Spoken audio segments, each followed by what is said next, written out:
Hi guys, Bigg Boss Malayalam season 7 live update ആയിട്ട് എത്തിയിരിക്കുകയാണ് കേട്ടോ. ലൈവിൽ നമ്മുടെ സ്റ്റോർ റൂമിൻ്റെ ബെല്ലടി കേട്ടിട്ട് നമ്മുടെ അനീഷ് ഓടി ചെന്നിട്ട് സ്റ്റോർ റൂം അങ്ങോട്ട് തുറക്കുകയാണ്. സ്റ്റോർ റൂം തുറന്നതും നമ്മുടെ സ്പൈക്കുട്ടൻ അതിൻ്റെ ഉള്ളിലുണ്ടായിരുന്നു. സ്പൈക്കുട്ടനെ കണ്ടിട്ട് അലറി വിളിച്ച് ഞെട്ടിത്തരിച്ചു പോയിരിക്കുകയാണ് അനീഷിൻ്റെ കിളി പോയെന്ന് തന്നെ പറയാം. ഭയങ്കര പെട്ടെന്ന് പേടിച്ചിട്ട് ഞെട്ടിയിട്ടുള്ള ഒരു നിൽപ്പ്. സംഭവം എന്താണെന്ന് വെച്ച് കഴിഞ്ഞാൽ നമ്മുടെ സ്പൈക്കുട്ടനെ പറഞ്ഞു വിട്ടിരിക്കുകയാണ്. ഈ ദീപാവലി ആഘോഷത്തിനുള്ള സ്വീറ്റ്സും കാര്യങ്ങളൊക്കെ ആയിട്ട് പറഞ്ഞു വിട്ടതാണ്. അതോടൊപ്പം തന്നെ ഒരു ലെറ്ററും ഉണ്ടായിരുന്നു. ആ ലെറ്ററൊക്കെ അവിടെ നിന്ന് വായിക്കുന്നുണ്ട്.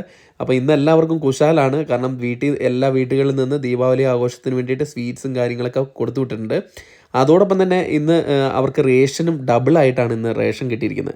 അതുകൊണ്ട് എല്ലാം കൊണ്ടും ഇന്ന് അടിപൊളിയാണ്. അവർക്ക് കഴിക്കാനും പിടിക്കാനൊക്കെ ശരിക്കും സാധനങ്ങളുണ്ട്. എല്ലാവരും വീട്ടിൽ നിന്നൊക്കെ കൊടുത്തു വിട്ടുകൊണ്ട് തന്നെ. എന്തായാലും ഇത് കഴിഞ്ഞിട്ടായിരിക്കും ഇനി നമ്മുടെ നോമിനേഷൻ പ്രക്രിയ തുടങ്ങുന്നത്. അതാകുമ്പോൾ അവരുടെ സന്തോഷവും പോവും. എന്തായാലും കാത്തിരിക്കാം. പക്ഷേ ഈ അനീഷിൻ്റെ പേടിച്ചുള്ള നിൽപ്പ് അതൊരു ഭയങ്കര രസം തന്നെയാണ് കേട്ടോ. ലൈവിൽ കാണുമ്പം ശരിക്കും അങ്ങോട്ട് പുള്ളി പേടിച്ചു പോയി സ്പൈക്കുട്ടനെ കണ്ടിട്ട്. എന്തായാലും കൂടുതൽ അപ്ഡേറ്റുകളുമായിട്ട് അടുത്തൊരു വീഡിയോ ആയിട്ട് കാണാൻ വരാം. Thank you.